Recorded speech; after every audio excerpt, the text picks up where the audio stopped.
So Barbara, thank you so much for joining us, the patient story today. Really appreciate it. Thanks for having me. Let's get right to it. I know that your story is incredible, and we want to share it with everyone out there. Can you tell us just how did you know something was wrong? So I had always, not always, but slowly over time, I found it very hard to eat. Not, I'm always hungry and I always like a good meal, but I found it really hard to process food. Like things were just sitting in my gut. And it was starting to get really, really uncomfortable. I was like, then I just started to take out wheat and dairy and puree my foods. And I just started getting a real sense of this is not right. Yeah, yes, we all have intuition. And I think my intuition was like, this ain't going well, Babs. Gotcha. And I had read too that it took a while for you to actually get the diagnosis. So you had felt these things and they were off. What finally got you to that point? So I think that's a really great point that I love addressing. And the reason why I don't mind sharing my story about being a colon cancer survivor, I was dismissed over and over again. I am 5'2". I have, the right BMI. I do triathlons. I run. I walk into an office. I do not present as somebody who could possibly have colon cancer. So I think because we have this preconceived notion, which was right in another generation, it no longer is applicable. But in the generation I grew up, colon cancer was something that was more in the older male, overweight, poor lifestyle, was very prevalent in that demographic, per se. Young female who ate right and exercised, I really just didn't fall into that category. So unfortunately, I think because of people's bias or doctors' bias, I was very much dismissed. It was IBS, take out dairy, take out wheat, try to drink more fluids. You have hemorrhoids. I mean, I was dismissed with anything but why don't we explore deeper? And it was really frustrating. So what happened for me was I actually went to several doctors, and I did, because I went and pulled my reports after this whole experience. I had written down to my mainstream doctor that my father had colon cancer, and it wasn't flagged. And it's really sad, because then I went to an alternative doctor because I decided I needed some voodoo. I needed, off the beaten path. Give me some supplements, give me, somebody help me. And she looked at me and she goes, you're 42 and your father had colon cancer? She's like, you needed a colonoscopy 2 years ago. And this is a woman who gives birth on shower curtains. And I'm not making that up. This woman gives birth on shower curtains in her own house. And she was like, no, you need a colonoscopy. Pulls out her pad and pen and writes me a script for a colonoscopy. So fortunately, it was then at 42 years old that from the colonoscopy, I was then further diagnosed.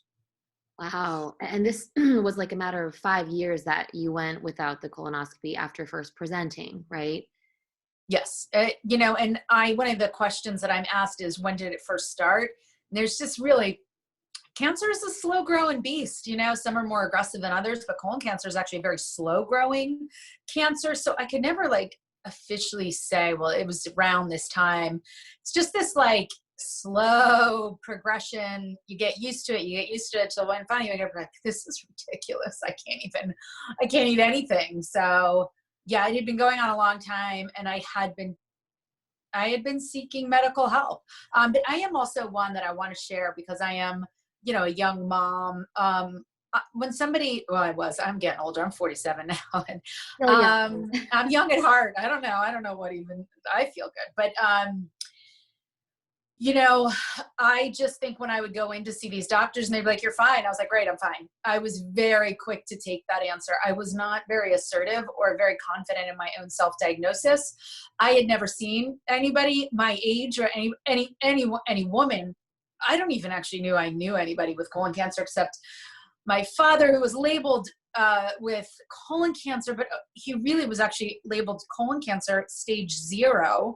They found a mass that didn't show any cancerous cells, and it was more of a tumor in his intestines that they removed the same way they removed mine. But unfortunately for me, that I think I share because I think some people might be like me, and they might identify with what I'm saying, and this might resonate with them. As soon as you told me I was okay, I was like, oh, I'm okay. The doctor told me I'm okay. I checked I'm clearly okay. So a little bit of that is on me, because I was like, wow, great. They said I was good, even though intrinsically I was like, yeah, no, this is not good. Gotcha. So it's really about truly listening to your body in this case. And can you actually laundry list what you were feeling? I know it was slow, but overall, if you were to laundry list what symptoms you were feeling. I started to become more and more lethargic.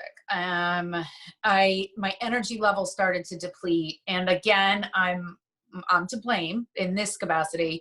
I blamed it on, I had 3 kids. My youngest was 4 years old. She didn't enjoy sleeping. Sleeping was not in her jam. I was struggling in my marriage and balancing everything. It was a complicated time. I wouldn't call it difficult at all, actually. It was kind of just life. It was a chapter in my life. So being tired could have been chalked up to anything, but it was an exhaustion that the one thing in retrospect, when you ask that question, I had run the New York City Marathon in, actually I don't remember the year, but the kids were really young, maybe 2000, I don't remember, 2005 maybe. And then I ran the marathon 5 years later, in 2009.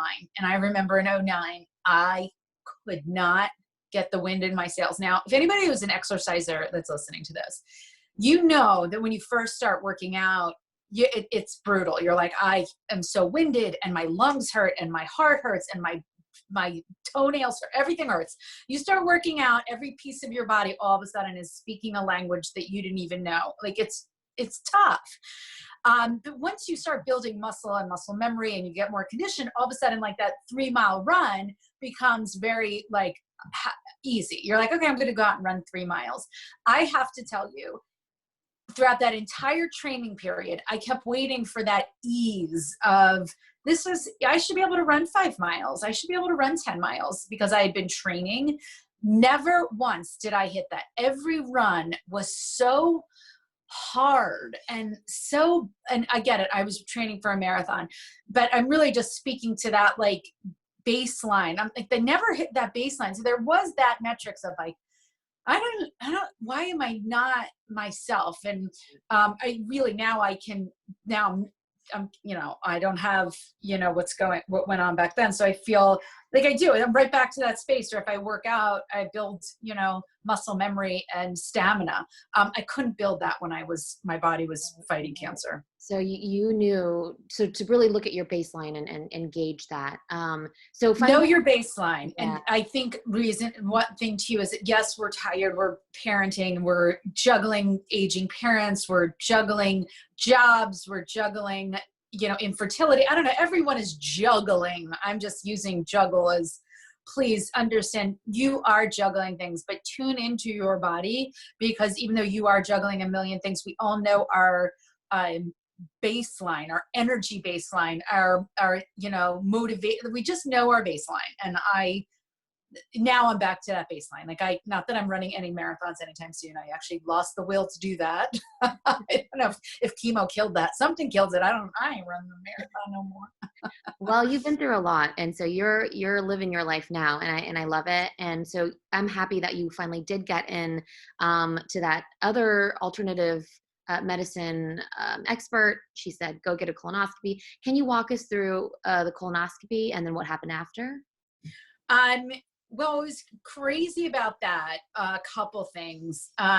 She had pulled a scan when I finally showed up, because I couldn't get an appointment for 6 months. And they called me the week before this appointment. You have to meet with the gastroenterologist first, and then they schedule the colonoscopy. So it could be a real long time. For some reason, gastroenterologists are really popular doctors. So I had struggled to even get that appointment. And then the week before, they're like, are you sure? Like almost as if enough time had gone by. Did my situation, work itself out. And I remember being like, yeah, I'd love to cancel. I don't really want to talk about this. I am in the middle of a divorce now. And I remember being like curmudgeoning. I could feel like energetically, I was like, yeah, of course I don't want to show up. But I was like, yeah, I'm coming in. Because I think like a higher power is like, Babs, you're not, you're going in. I show up and she pulls a scan that I had from 2010 or 2009. I think it was 2010.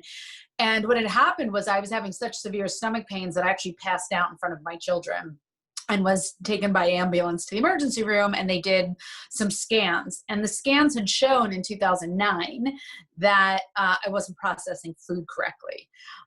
So now we're fast forward in 2010. I'm sorry. Forget it. Can we blame chemo brain for my lack of Yes, I remember do. exact dates? 2010. And then I'm at the gastroenterologist in November of 2015. She pulls the scan. She goes, you shouldn't have been discharged. Something's wrong. And I want you in for a colonoscopy tomorrow. And I was like, tomorrow? I'm like, I have 3 kids in 3 places. I'm in the middle of a disastrous marriage. I have pickups, and I had a tennis thing in Florida that weekend. And I was like, hard pass. You need to prep, and I'm not prepped. So that was a Wednesday, and that Monday I booked the colonoscopy, and it went from 0 to cuckoo in a really short amount of time. They found something. She was very, she was optimistic. She was not an alarmist, which I appreciate, because I am really just not into going, we can all take ourselves there. A doctor doesn't need to take you to crazy town. We're all going to take ourselves there with a good Google search. So she wasn't alarmist. She called me. I had the colonoscopy on Monday. She was like, something's there. We tattooed it. We're going to send it off for pathology. You'll get the results in a couple days. She called me that Wednesday, 2 days later, and I'm at pickup line, and I'm picking up my middle child at the time, who was in 4th grade. And I'm picking up him and his 72 friends, because this is what I do. I am like the Pied Piper, all kids in my car, everybody to my house, snacks are on the table, So she calls me and she's like, Barbara, can you talk to me right now? And I was like, of course, because I'm a mother. I multitask. I would never know how to just sit and have a conversation with anybody. And she's like, the pathology came back and it's cancer. And I was like, okay, can you hold on? Then I'm screaming out the window for the kids, my car's over here and the boys are piling in. And I'm like, okay, so she keeps talking. And I'm so in shock that by the time I drove home, which was, I live 1.5 miles away from my kids' elementary school. By the time I got home, I decided I did not have cancer, and it was precancerous, and it was cancer-y. And I, my husband, their father at the time, I called into my office and I was like, the gastroenterologist called and she thinks it's a little cancer-y. And he's like, oh, so that's not serious. I said, no, it's not serious. We're just gonna have to remove it with surgery. I mean, it's not a big deal. I literally, when I tell you the stress I was under was too much, that I was like, I can't have cancer right now, because I just can't. My kids are too young. I'm too healthy, and my marriage is a piece of garbage. So I'm going to go ahead and I'm going to say that cancer is not, we don't have time for that. So I'm going to take a pass. Anyway, so that was Wednesday. That Monday I'm at Sloan Kettering, and the doctor is sitting there. They call me in. I'm still telling everybody it's a little cancer. I just have a little surgery. It's not anything serious. We're sitting with the doctor. He's asking me about my bathroom habits and all this stuff. And I put up my hand. I'm like, their father at the time was with me. And I was like, can you just leave? I don't really want to talk about this in front of him.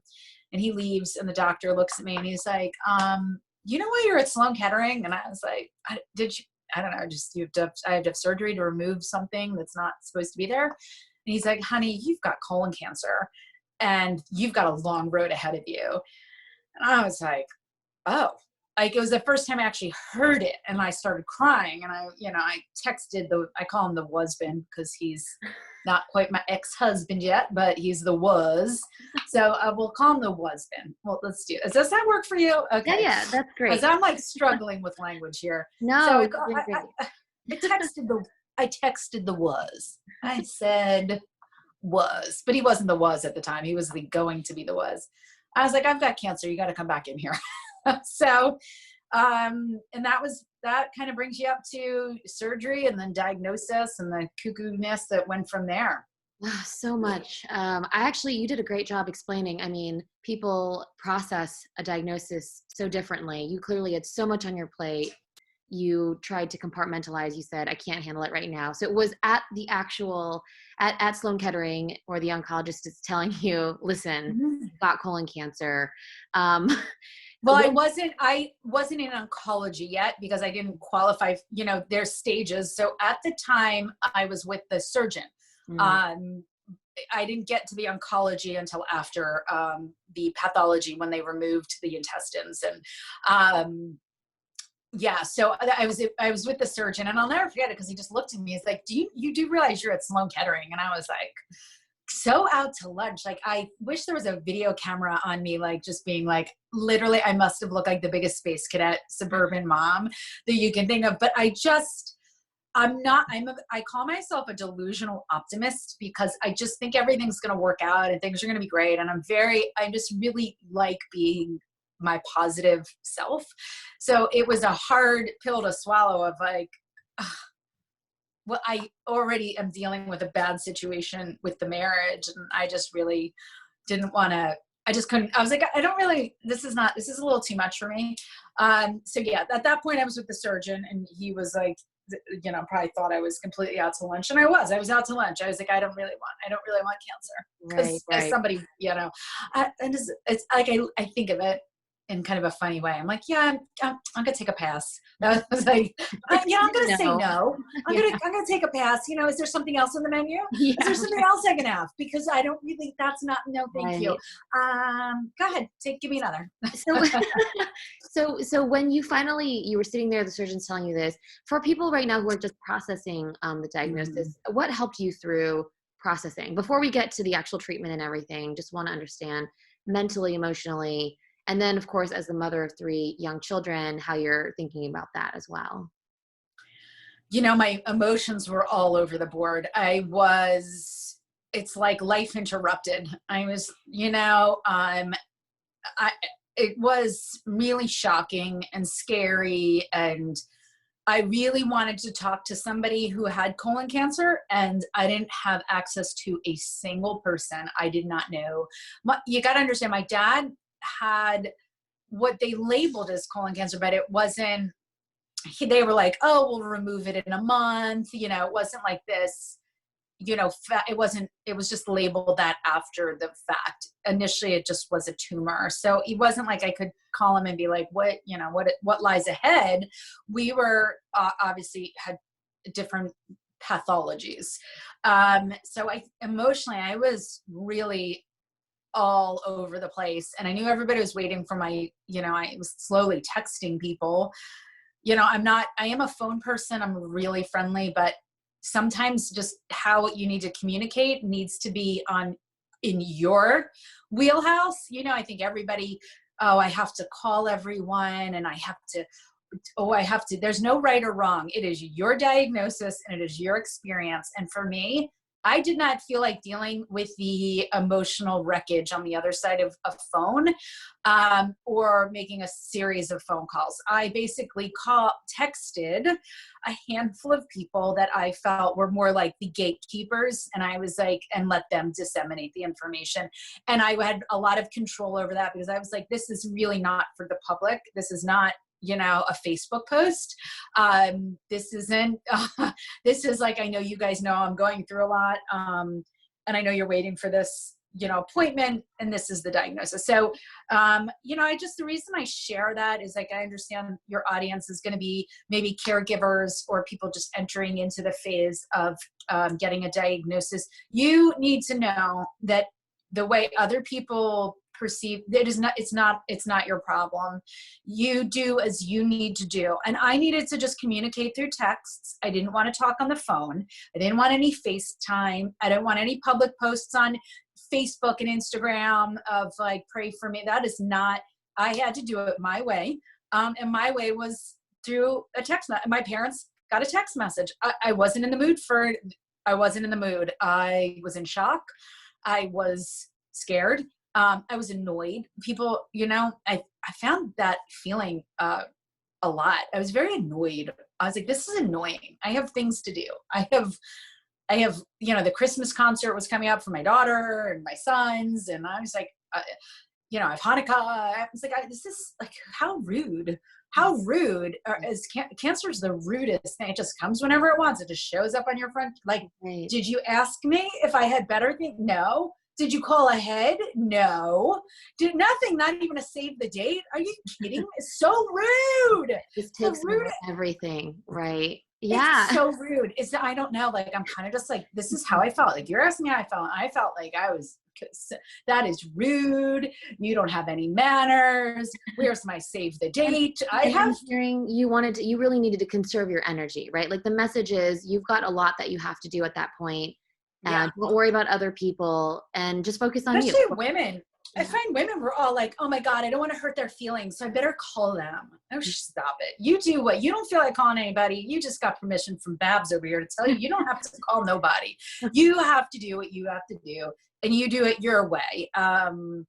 Okay. And I did. I did it I did it my way. Who is that? Is that Frank Sinatra? I love this. I did it my way. I was like, you don't want to text me? That was rude. Okay, good. I'm rude. So is cancer. Go, Right, I don't, right. fortunately I had that much sensibility of like not, because I'm usually so sensitive about how, oh, are they going to be upset if I just don't call them? And fortunately in that moment, I was like, they're going to go ahead and have to deal with their own mishigas. That's a Jewish word, a Yiddish word for their own. I don't know if I'm allowed to curse on this, but their own mishigas. Okay, keep going.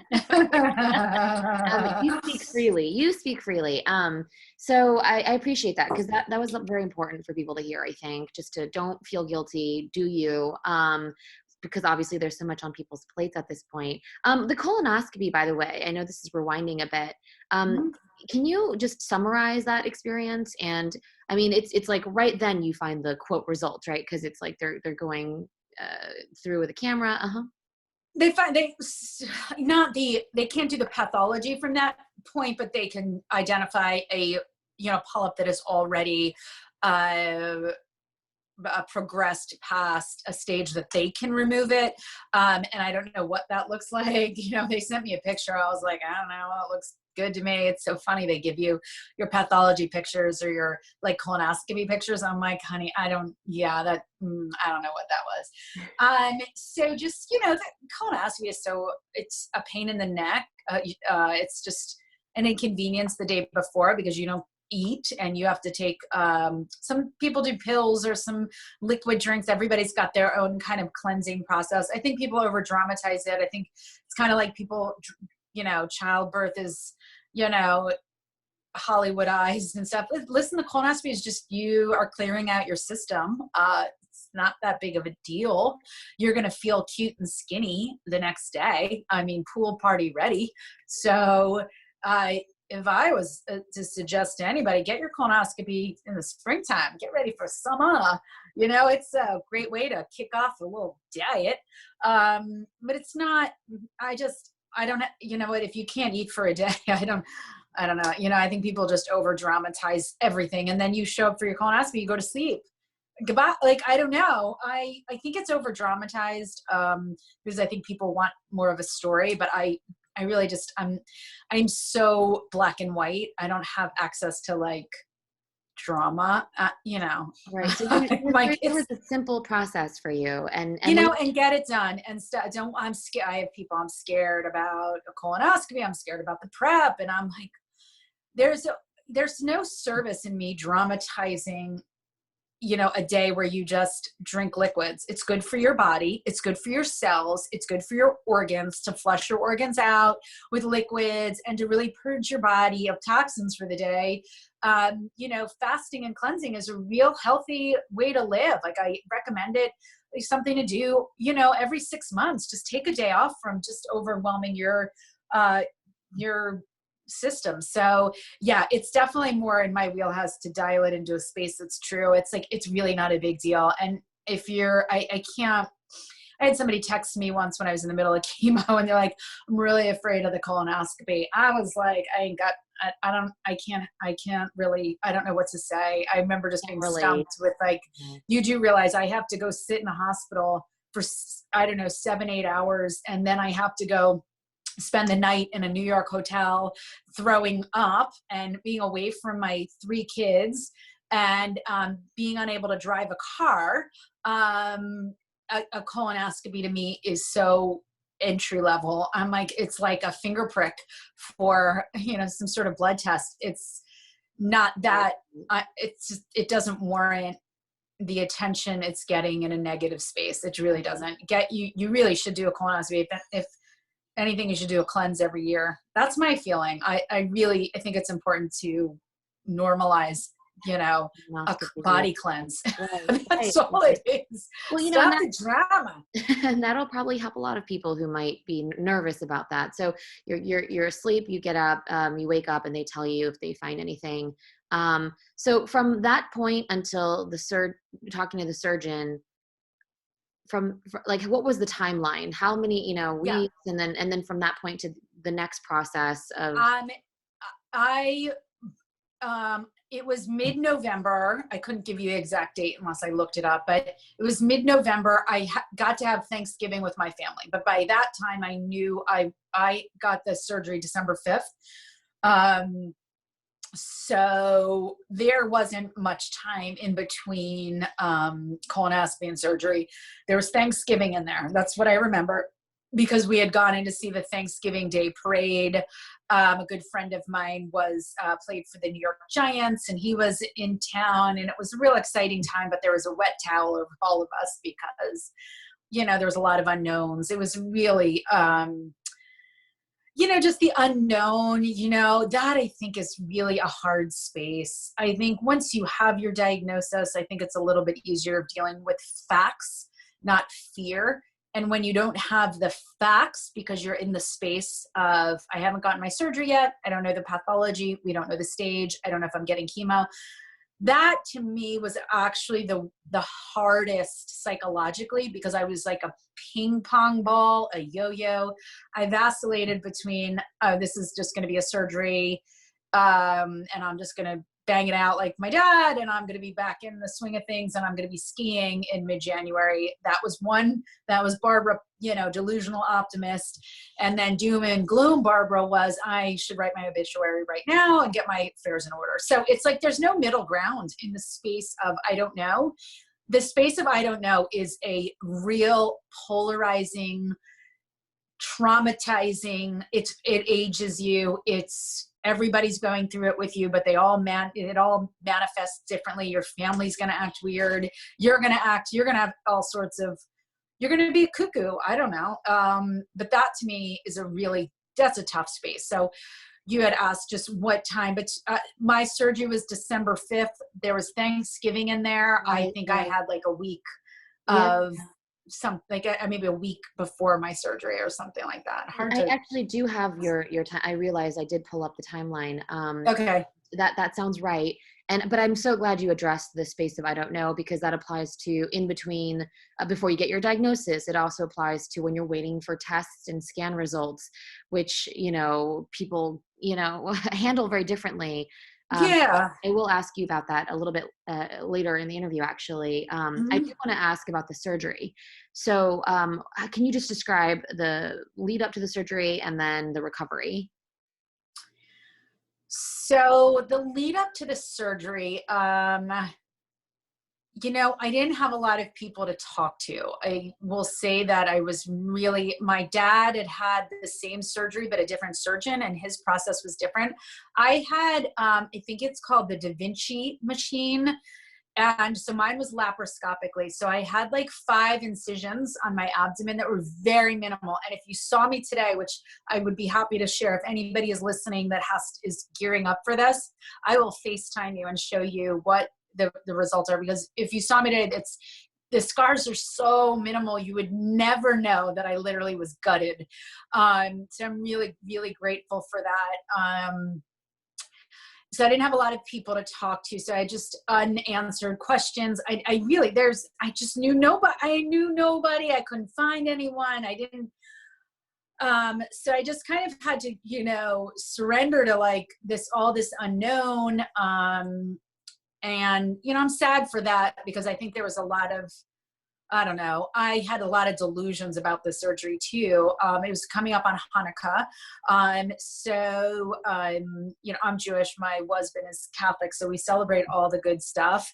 And Hanukkah was that week, and I brought in dreidels, chocolate dreidels into the hospital, these giant chocolate dreidels, because I thought as soon as I had the surgery, my kids would come in and visit me in the hospital, and we can do dreidels and we can have a good time. I mean, talk about delusional optimism. That's like the best. That's like me in a nutshell. So leading up to the surgery, I just kind of, you know, I just didn't have a lot of information. My dad was apprehensive to share his experience. He's like, look, I'm fine now, and yours is going to be a different surgery. And I don't know, I guess in retrospect, I didn't know what questions to ask. I was more, I don't know. Oh, this is the worst. You want to hear the worst part of the pre-surgery? Because I think, so you go through the day before or 2 days before surgery, you go into the hospital and you do a series of blood tests and all this stuff. Like you're on different floors, and I don't know where I was. I was all over the place, all over Sloan Kettering, this floor, that. It's an all day. It's so exhausting. And then the last stage of it is they mark you for surgery. So you lift up your shirt and they're putting this black Sharpie that isn't going to wash off. And she's like, well, where do you wear your belts? And I was like, do I wear belts? I don't know. It's not really my thing right now. But I was like, I guess I wear them here. And then she draws this big black circle underneath my belt line. And I was like, well, what's that? And she's like, well, if the surgery doesn't go well, or if I'm sorry, that's not the right way to phrase it. There could be complications, maybe she said. You know, my interpretation of what was said is you've got to give me some space. I don't remember exactly what she said, but if I'm like to say what what she was saying is I could have a bag. I could have a bag attached to me for my waist. It's called an ileostomy bag, or I'm messing up the words, but whatever it was, all I heard was a shit bag. I was like, what, you're marking me? You're literally marking me right now for a bag of poop. And I was like, literally, my marriage is done. I've just been diagnosed with cancer. I have 3 kids. My kids are 4 years old, 10 and 12. And now somebody is marking me for a poop bag. I am like, I cannot believe this. And I was like, well, what are the statistics? What do you mean? And where do you, I'm like, I don't understand. Am I going to wake up with a bag attached to me, and does the bag go back? Like, how does this bag work? And I am not, that one was that was a doozy. I was like, that one was a doozy. I'm not going to lie. I was a little, I was very frightened. Sorry, my mother's calling on the other line. I was very frightened, and that was just for me, if I'm to be truly honest, I'm probably a little more on the vain side. I try to take care of myself. I was about ready to become a single woman and start dating, and I was like, really like, well, that's going to be something to talk about on a first date. By the way, I have 3 kids and a poop bag. So yeah, I wasn't excited. That was a tough one. And I just hope I'm not offending anybody with how I internalized that. No. Listen, it could happen. It could happen to anybody. And I think a lot of people out there are handling that byproduct of colon cancer very, very well. So that was you had asked about the pre-surgery. That was pre-surgery. Well, yeah, I mean, and that, look, you might call it vain. I feel like a lot of people see it as this was a new piece of information about how you might have to live the rest of your life, right? And or at least for a portion of your life or whatever. So, don't think it's vain at all. I think it's definitely really important to share. I mean, this was you're like in this process of learning all these things, and here's yet another piece of information. And I didn't see it coming. And I was like, and it's the last part of the day. Like, you're like ready to go home, and we had dinner plans that night with some friends from California that were in the city, and I was so excited because the husband didn't know I was going to be there. I like really, it was going to be a great night, like going to eat my brains out because I'm not going to be eating for like a month, and and that was the end of it. I was like, oh God. So, and it just was, yeah, a change of lifestyle that I think it was another, I was like, I think my life is already altered enough.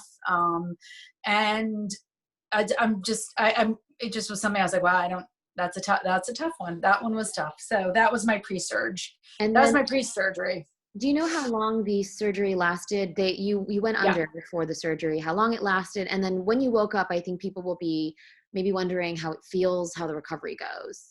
So I had those markings 2 days before my surgery, because then the next day after the marking day was a starvation day. Like, you don't eat that day either. Colon cancer, you're going to get really used to not eating. So they have to clean out your system. So that whole day you're drinking fluids. There's no, I don't remember there being a prep or anything, but I could be wrong. I really don't remember. So that's the day before. And then, and that was your question, like what the day, I'm sorry. No, no, My that's okay. kindergarten. No, just like how long the surgery lasted and Oh, okay. Yeah. Sorry. waking up, what the recovery was like, how you felt. Ooh, ooh. So the day, the day before you don't eat, and then the day you get into New York and you put on your fabulous gown and your cute socks, and I try to look like I've got my life together other than this. And the surgery, I believe, was like 6 hours. What they do is mine was laparoscopic. Like I said, they have 5 incisions. I really don't know what goes on. I always say, like, because they took out a foot of my large intestine and 25 lymph nodes, and then they put the intestines back together. And I'm always like, well, how did they put the intestines? It's like a hose. I'm like, what did they do? Duct tape, super glue? Like, what happens in there? Like, I don't know. It's the one mystery. And to be honest with you, it's a mystery I have zero interest in discovering. I'm like, you just wrap it up in there. You make sure all the hose pieces, and there's no leaks, and there's no get the whatever. So I guess they duct taped my intestines back together. They sent that off to pathology. When I came to, I do remember my husband being there, and the surgeon, who was so cute, Dr. Guillaume, I think he's still single. He was so cute, and was a big runner. And I guess according to what they told me later, I was asking if Dr. Guillaume would run a marathon with me. I don't particularly remember, but you're in kind of a fog. You get to eat an ice chip an hour. So you go from the day before not eating, and then an ice chip an hour. I believe they I can't remember if they tried to get me out of the bed that day or that following day. So the whole day of surgery is really a wash. But I have to say this, like, I remember walking into the surgery. So they have you walk in, because rolling in is more of, I think you feel more infirmed when you're rolling in, but by walking in, you walk in with, superpowers, which I kind of like, I appreciate it. And then you lay on this bed. But when you walk into this surgery unit, I mean, I don't know if anybody's looking to go to Sloan Kettering. I mean, it is like out of a movie. There's these huge televisions, and like, they're not exactly watching Days of Our Lives or anything, but they obviously, the state of the art technology that was in this space, I was like blown away. It looked nothing like an emergency room or a hospital room that I'd never been in a surgery center like that. It was really, it was impressive. So I felt like I was in good hands. And then you lay down and they say, count to 10, and they're talking to you. And the next thing you know, you don't know anything. So, I will say that was my surgery experience. And then when you woke up, how did you feel? Was it groggy? Did you have to recover for I was a high night? as a kite. I remember waking up like I was in the best mood. I was like, well, and all I cared is, did I have a bag? That's all I'm like, is there a bag? Is there a bag? Do I have a bag? Do I have a bag? And I was very like loving, and like, I loved everyone. I loved the nurses, and I loved the doctors, and I was high as I've never seen, I don't know. I was in La La Land. So the pain and the reality did not kick in until the next day. I was hungry. I remember I wanted to eat, but that's, it's kind of me. And I So, always like to get back to normal. I'm very like, You're eager. I'm like, all like, right, so we did that. Like when, when does this, when am I going to be myself again? So, so you did not have a bag, and you woke up. You stayed overnight, and you spent the next day in the hospital. When did you get discharged? oof, I was there like forever. So that's surgery day. The next day you get to eat an ice chip an hour, which was like rude. I was like, well, I'm really hungry. And they're like, you get to eat an ice chip an hour. I had access to my own pain meds through this thing that you click on your finger. So I was pretty much a dope fiend at that point because I wanted nothing to do with the pain in my abdomen. I was extremely distended because they blow up your intestines like with air. This is what I remember, and I could be completely wrong. Maybe it's water or fluid. It's just, they blow you up like a Macy's Day balloon for a parade. So there I am, starving to death, and I look like I'm 19 months pregnant. I mean, I literally look like the worst version of myself. I'm like, okay, great. So you're all blown up, you're all puffy, and they have you get out of bed and try to use the pain. And I was on so much pain. Medicine was something I've never experienced. I've never actually cried from pain, and I cried from pain. And this comes from a woman. And this, I'm apprehensive because I don't want to listen, somebody's going to have to go into this, but maybe, go in with open eyes. I delivered 2 out of my 3 kids naturally. The pain from this doesn't hold a match. This was like really painful. So this woman comes in who's a physical therapist, and she's like 83 pounds. So it's literally like it's the blind leading the blind. I don't know how she lifts other people out of a bed. But she did a great job. She got me out of the bed, but I'm sitting there the whole time. I'm like, you can't lift me. I could probably lift you, but she was really nice and really sweet.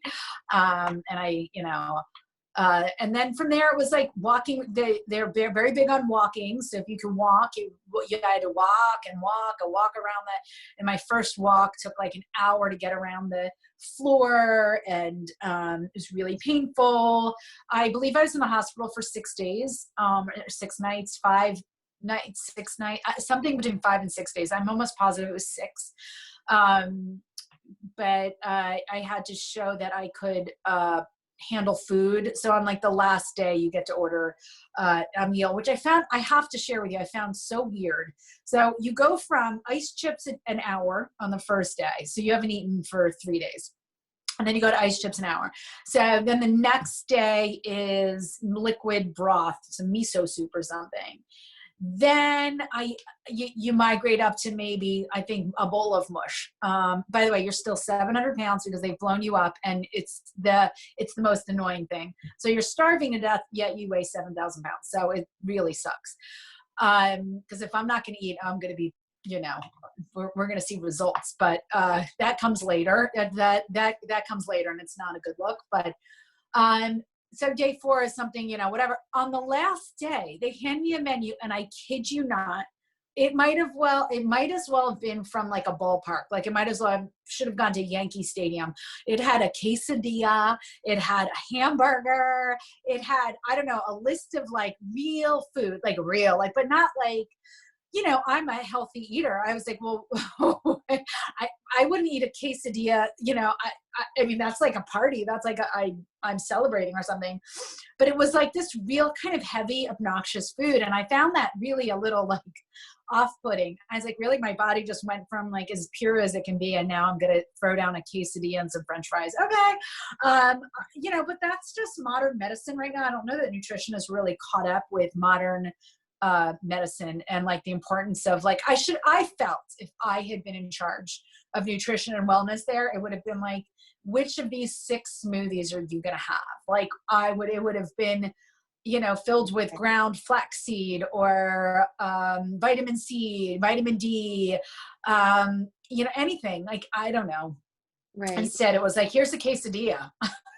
I'm going to go ahead and take the fish and vegetables. So, but it was bizarre. That was bizarre. And that was day. And then they let me go home. And I was, I was moving very slowly at then. And so, back to the dreidels. I was in so much pain that I couldn't have my kids come into the city. And that was a bummer. So I gave all the nurses chocolate dreidels and my doctor a chocolate dreidel.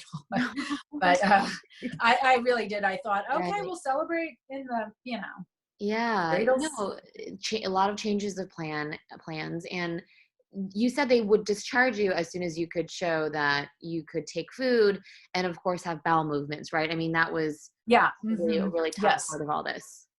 Yep. So Yeah. you were able to so you on that last day were able to have the regular bowel movements. Had you been able to have regular bowel movements, like shortly after surgery, or was it hard? I don't remember. I was on a lot of, so then they move you off of like morphine onto oral, maybe Tylenol or Advil. I don't remember, but I wasn't eating much. I don't know. I don't know. I don't think so. Probably took a while. I think the thing is that I remember this. It's like the reason why they try to get you off of morphine is because it's like putting your whole body to sleep. So they want to get the muscles moving in the digestive tract and kind of stimulate the digestive tract, which really bothered me about the quesadilla. I don't know why I'm stuck on the quesadilla, but it was like, there are just other ways to stimulate your digestive tract. And a quesadilla just really didn't Right, it's speak a to lot. me. You were thinking that.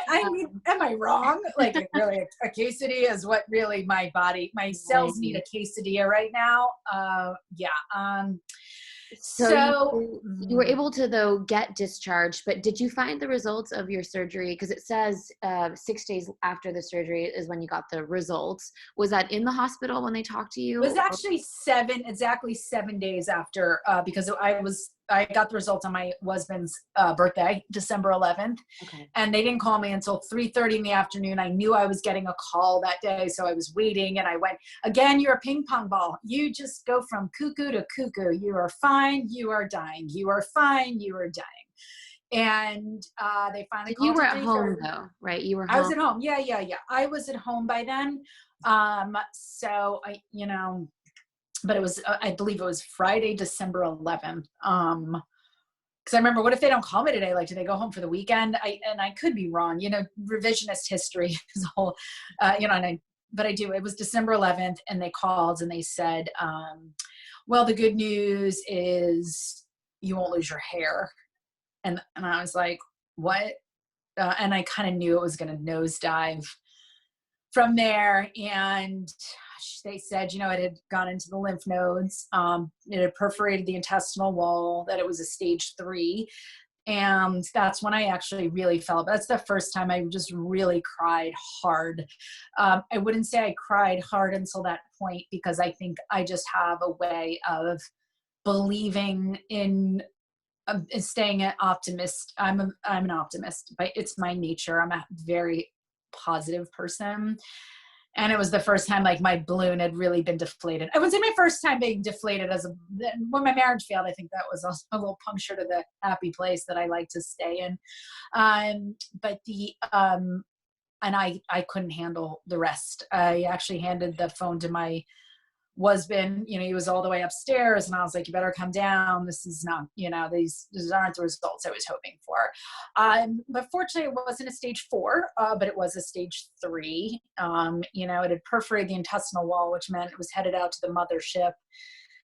And because it had already entered in a lymph node, that's not a good stage. That's not, it's not a great sign. Right. But colon cancer is highly curable. She said 6 months of chemo, and that I couldn't stop crying over that. I was like, I don't have 6 months. I don't have 6 months of chemo. I don't have the time for that. Your life gets hijacked. It's a real punch in the gut. Really, that was a doozy. That call really sucked. We decided very quickly that it was time to tell the kids, which I'm grateful that we did, because the next day at religious services, they do a prayer in Judaism where they ask people to stand, and if somebody needs extra prayers, you can say their name. And my name was announced the next day, and a bunch of my 6th graders friends were there getting ready for their bat mitzvahs, and there was the flurries of calls that came into him. Thank God he knew. Thank God we immediately, so I'm very grateful that I ended up, telling my kids. We didn't tell my daughter. My daughter was 4, and the boys we told independent of each other. First we told my 12-year-old Gabe, and then we told my 10-year-old Max, and that sucked. Yeah, I mean, that's in addition to just telling people in general, telling your kids, I'm sure, just so much more difficult or complex maybe. Do you have advice for other parents on how, everyone will handle it differently, but what kind of guidance you feel is appropriate? So, I think there's no right or wrong. I'm not a secret keeper. I didn't think the kids needed to know if the surgery had gone in another direction. It would have just been for medical history purposes at some point, that they knew their medical history. But until that point, we just were like, listen, she's just gonna have surgery. It's not, we kept it very age appropriate. Once this, I knew I had chemo, I was not willing to, I wasn't willing to I just couldn't not tell them. Because it was going to require everybody's understanding of this new normal. There was going to be a new normal. Mommy wasn't going to be at pickups, and she wasn't going to be at drop-off some days, and she wasn't going to be able to do her usual, mommy things. So just I needed everybody on board. But it changed the chemistry of my home. I think it changed the fabric of my children's childhood forever. Cancer is a very deep word. It's very scary. It seems like everyone on the news, all of a sudden, it's like everyone is dying of cancer, and cancer is a scary word. And I think their innocence was robbed that day. I think life just all of a sudden became very real. And really we went into, it was, of course I said to them, we had Googled, how do you tell your kids you have cancer? Because the internet knows everything. But I did get some great advice on the internet, and it was make sure the kids know that it's not contagious, that they didn't do anything wrong, that they had nothing to do with it, that this is what, speak in very factual terms, but, be very optimistic, very factual. I told my kids, my kids know how strong I am. But I saw them change, that was, it was tough. There's no question. My daughter, she knew I couldn't pick her up after my surgery, but she was 4. Right. She knows now. We talk about cancer not all the time, but it's not something she knows I had cancer. She's seen the scars. But I think it's important because I don't want her to all of a sudden wake up one day and be like, Mom, you had cancer, and is it going to come back? And I want to always, I just like being transparent. It works better for my personality. And I don't think I have anything to be ashamed of.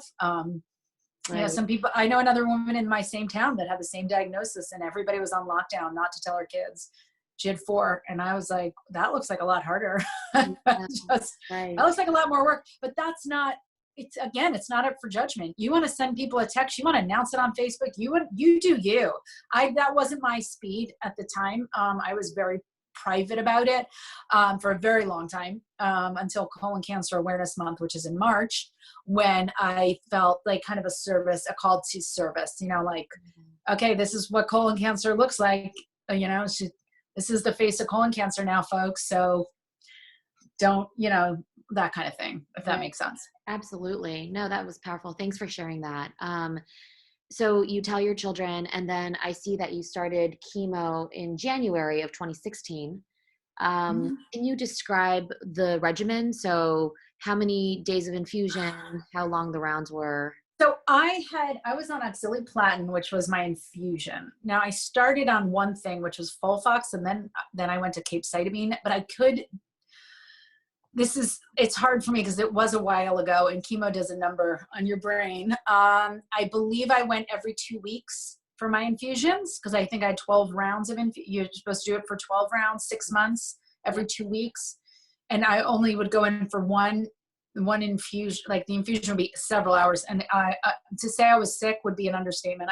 I would get violently ill. And then I chose, sorry, that's somebody calling me. I chose to do oral, the oral chemo along with the oxaliplatin. So you do 2 chemos when you have colon cancer. I believe I traded out my Folfox for Capox, which is capecitabine, but shoot me dead if I don't know. I'm somewhere in that vein. All I know is that I had to do like 14 days, oh God, 7 days of a oral pill, and they were horrible, horrible. Everything was horrible. They have nothing. It was horrible. I hated chemo. I hated chemo. I hated it. I thought, I had delusional expectations because I would see people who had like lost their hair and other chemo treatments, like do yoga and soul cycle and and I couldn't even drive a car. I was blinded with nausea. I could walk. I did a lot of walking through my chemo. Everybody would ask me, what can we drop a casserole off? What can we do? And I was like, if you want to help me, I walk twice a day. People would come over once after drop off and then another time in the afternoon. And I'd go through these long walks. I got a Fitbit, and I think I did a ton of steps, but it was the only time that I felt like I was playing an active role in my recovery. And it helped me in my mind. I'm not saying that this is true, but I do think in my mind, I felt like I was helping to metabolize the chemo that was in my body and move it along. And I just felt like I was playing an active role in the process. And it was what I did. And I hope people are listening to this. My chemo was January through June, I'm sorry, to almost July. Cause I started my, chemo really late in January. It was just, I didn't like the first place I went. And then I went back to New York and all this other stuff. And that's another story. But, yeah, I walked through, there's no bad weather. There's only bad clothing. I walked in the snow. It was my healing. It was my therapy. It was my everything. So, that's what I got through. It was 6 months. Brutal. It was brutal. I hated every minute of it. It was the worst thing. Chemo is gross. That's not, divorce is the worst thing. Chemo number 2. Well, that might be a relief for some people to hear. That's Yeah. number 2 to something. No, but so you said it was terrible, and I'm hearing that you had nausea. I mean, what could you laundry list the side effects? Oh. Just laundry list. So And the laundry list, I had neuropathy in my fingers, like that. I had this, so you'd have this thing where you have like shards of glass, and you drink something, it's the worst. It's like you take the drink and like shards of glass. You feel it's the worst. I still can't I actually don't drink cold water anymore. I don't like cold anything. I had this. I remember trying to go for a walk once with my friend Jill, and it was 2 days after my chemo treatments. And I could feel like my skin, there was something in my body. It was almost like the neuropathy that you have in your fingers, but it was all through I remember feeling it on my thighs and my legs, and my whole body just was like, it's like the poison was going everywhere. So my body felt so gross. The nausea was blinding. Towards the end, I couldn't string 2 thoughts together. I couldn't drive a car. I couldn't focus after my infusions. I remember driving once to go pick up medicine at a supermarket, the drugstore. And I'm like, ooh, let me put on my lip gloss. And I'm like driving. I just was so unfocused. I thought, you know what? I don't belong on the road. And I really struggled with my bearings and my thoughts. But the nausea was blinding. My friend, I remember from Israel, she was like, a ginger tea. We did the ginger tea concoctions. I tried acupuncture. I tried massage. I couldn't do anything. Nothing worked for me. I'm going to tell you that right now. Absolutely, positively, nothing worked. The only time I felt that it could abate it for a little bit was walking.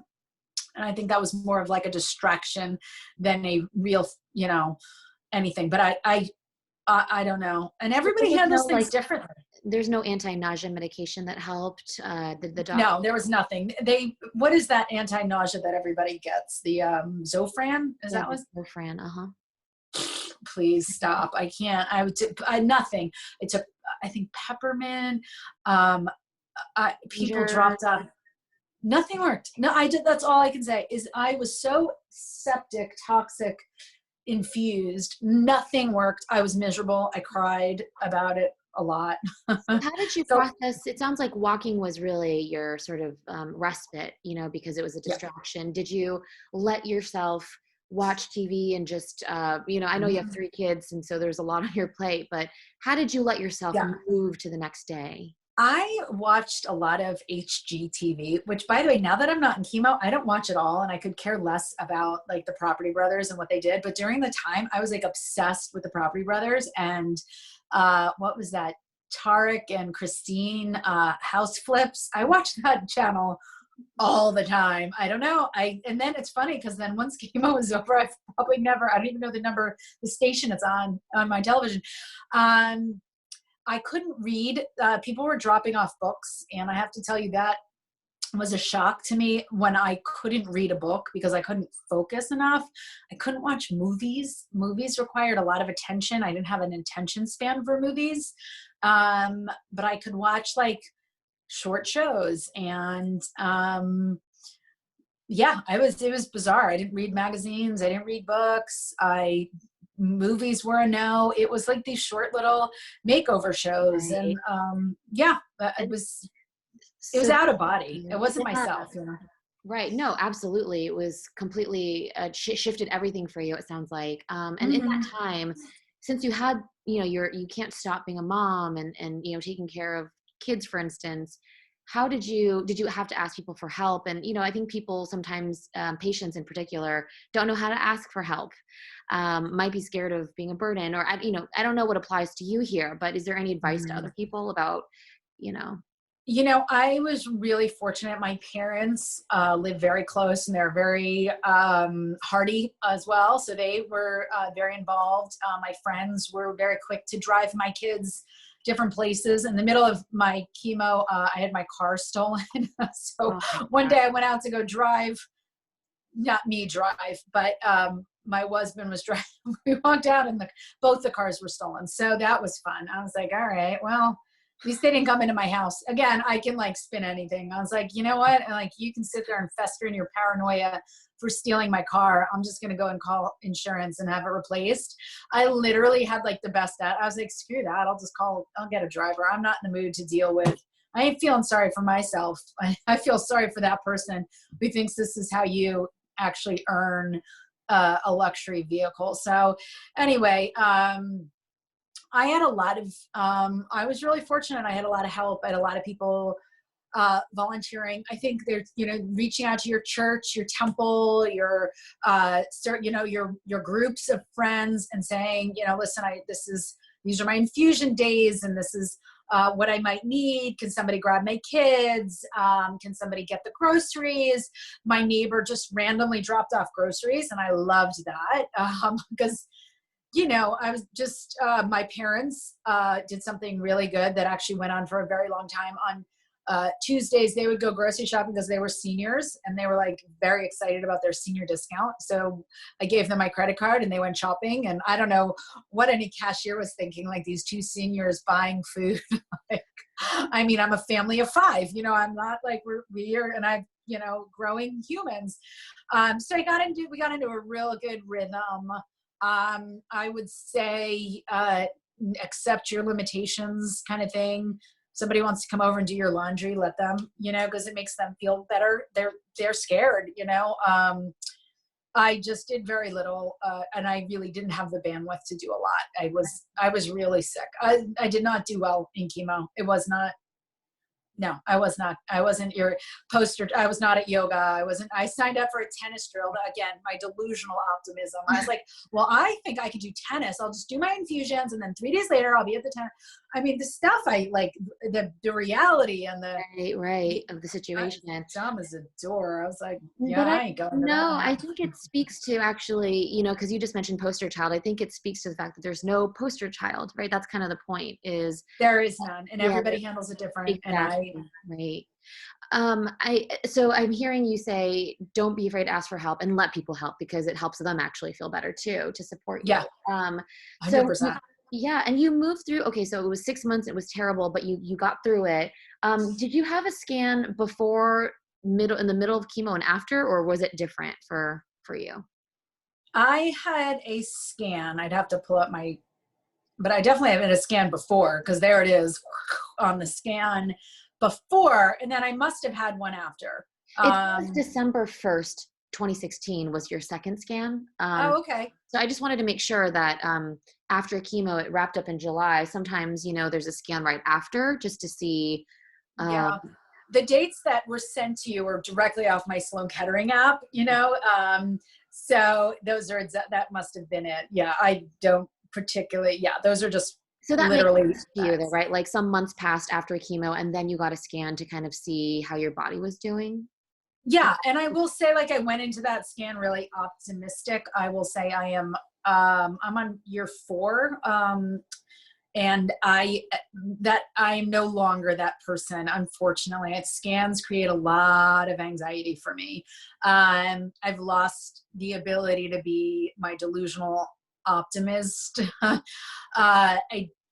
I have a tough time with the scans. I will share that. As delusionally optimistic as I am, those scans throw me off my center every year. I can't, and I get worse, progressively worse. So God only knows what next December is going to look like.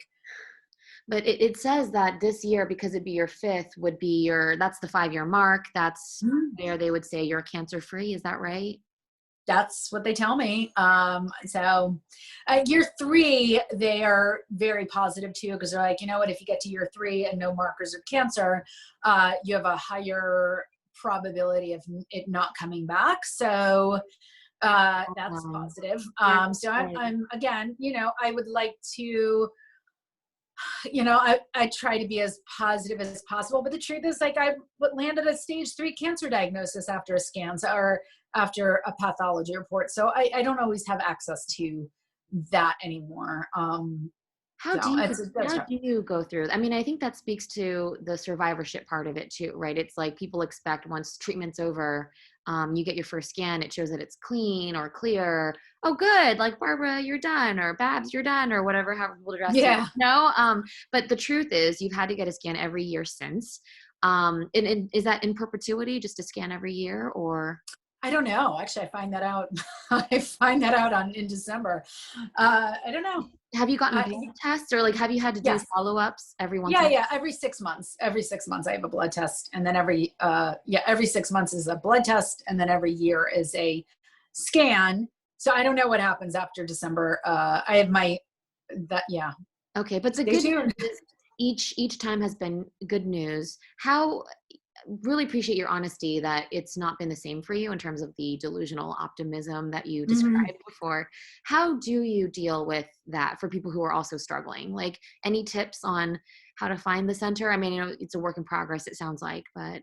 It is a work in progress. And I think what I really like to share is you can't control that. You can only control what you can control. So I try to eat right. I try to exercise. I try to really live out loud. Like, I really try to do things. I went skiing in St. Moritz this year, and I've taken, career risks, and I've launched a podcast, and I've gone on television with the Today Show and different programs.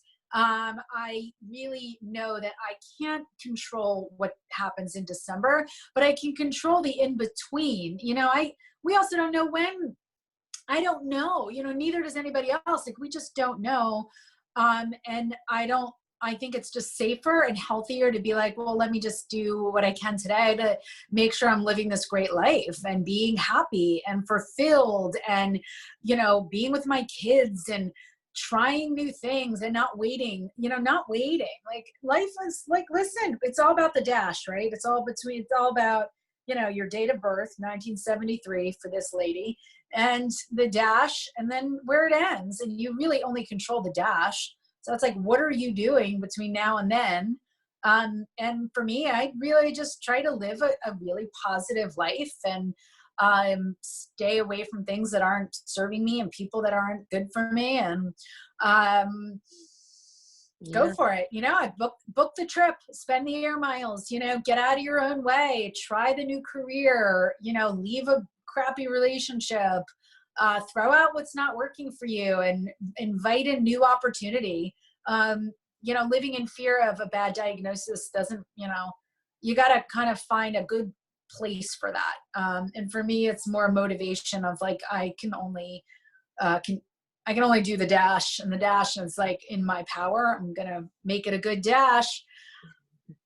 I love that. I know we're running out of time, so I just have one question, except I forgot to ask you, did you get a port or a PICC line put in for the chemo, or was it No, IV? I refused a port. I didn't, I just always went in through the arms. And, at one point I almost shifted gears in the middle of it. I was like, getting the infusions through the arms, oh man, my left arm, I'm still, I have PTSD from it. One nurse just couldn't find the vein and like, so yeah, no, I didn't have a port. And I don't know, you do you, I just think for me, I just didn't want the scar. I wanted to do it and be done. I didn't want the port scar. Got it. Again, I'm just a little, it's not what I wanted.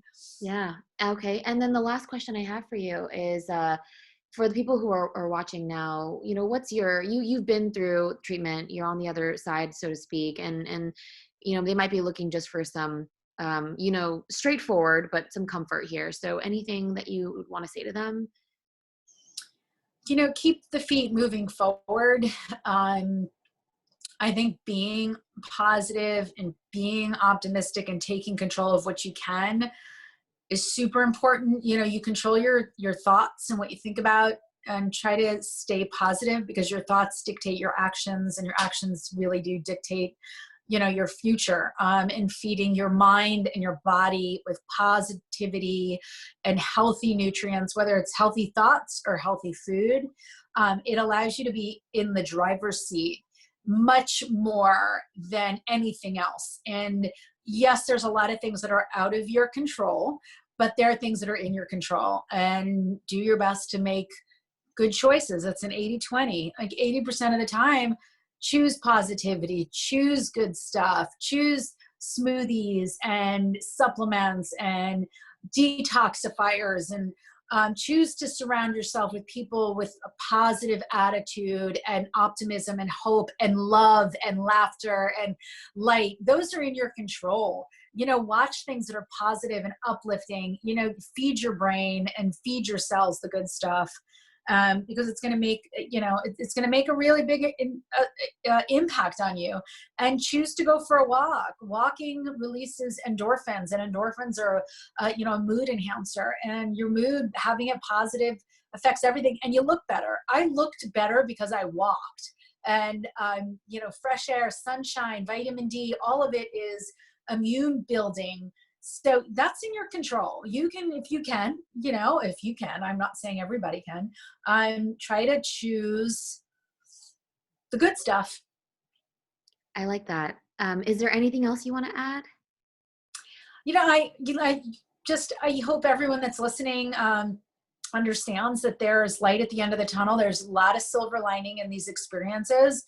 And, I have a lot of respect for my experience and people that have gone through it. And I hope everybody gets the other side, because I think your story can help somebody else. And that's what we're here to do, is really align with humanity and share our own collective struggles and experiences to help each other. Oh, thank you so much, Barbara. I love it. I love your energy. Really appreciate you sharing your story with us. Thank you. Well, thank you for the opportunity.